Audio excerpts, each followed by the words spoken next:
Imagine a world where you never had to make mistakes to learn. Instead, you could simply watch others, notice what happens to them, and then decide what to do. That is the power of social cognitive theory. This theory was introduced by Albert Bandura, a psychologist who believed people are more than just reactors to rewards or punishments. He said we are observers, thinkers, decision makers. Every day we watch others and silently ask, what can I learn from this? Bandura showed that our personality grows through what he called reciprocal determinism. This means our inner thoughts, our actions, and the world around us are always influencing one another.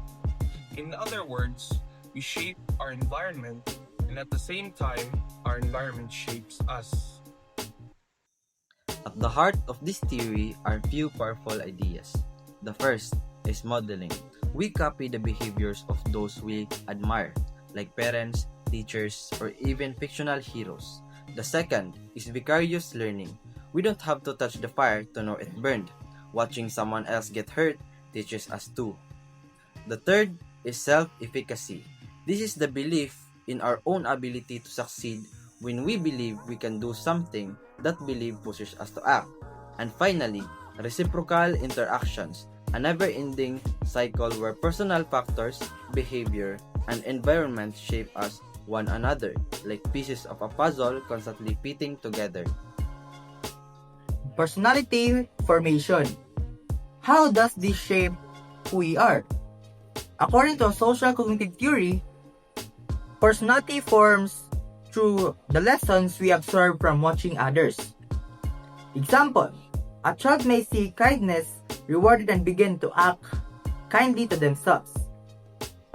Another child may notice bravery and admire and feel inspired to be brave. Over time, this small observation becomes habit, and habit shapes character. Our environment encourages some behavior and discourages others, while our self-belief gives us a courage to continue. Personality, then, is not built overnight. It is built step by step, observation by observation, and choice by choice.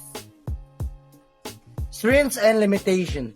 History has many strengths. It shows the role models truly matter in that we can learn in powerful ways just by observing others.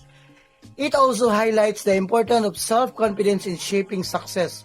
But no theory is perfect. Social cognitive theory may not fully explain behaviors that come from biology or instinct, and not everyone reacts the same way to the same role model. Two people can watch the same event, but one might copy it while other ignores it. This reminds us that learning is personal and human behavior is always complex.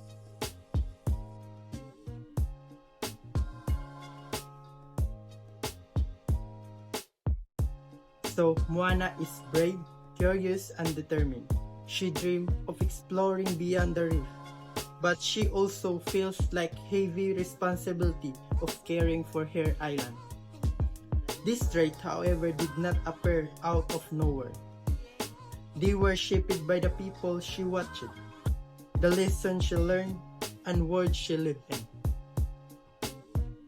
When Moana's personality developed, her grandmother Tala was her greatest role model. Tala showed Moana the power of courage and the wisdom of following her heart. Her ancestors gave her a legacy of adventure, teaching her that the ocean was not something to fear but a path of discovery. Her community, struggling with limited resources, reinforced her sense of duty as a future leader. And above all, Moana believed in herself.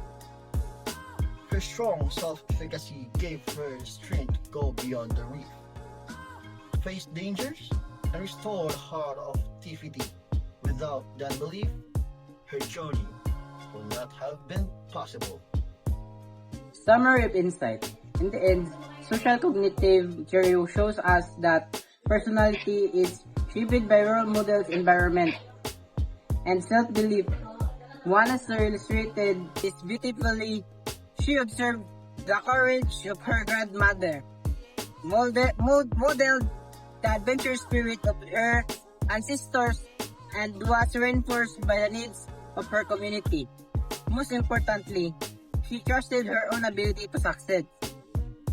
Her journey proves Bandora's idea: we are shaped by what we see, what we believe, and the world we live in, and in turn, we shape the world back.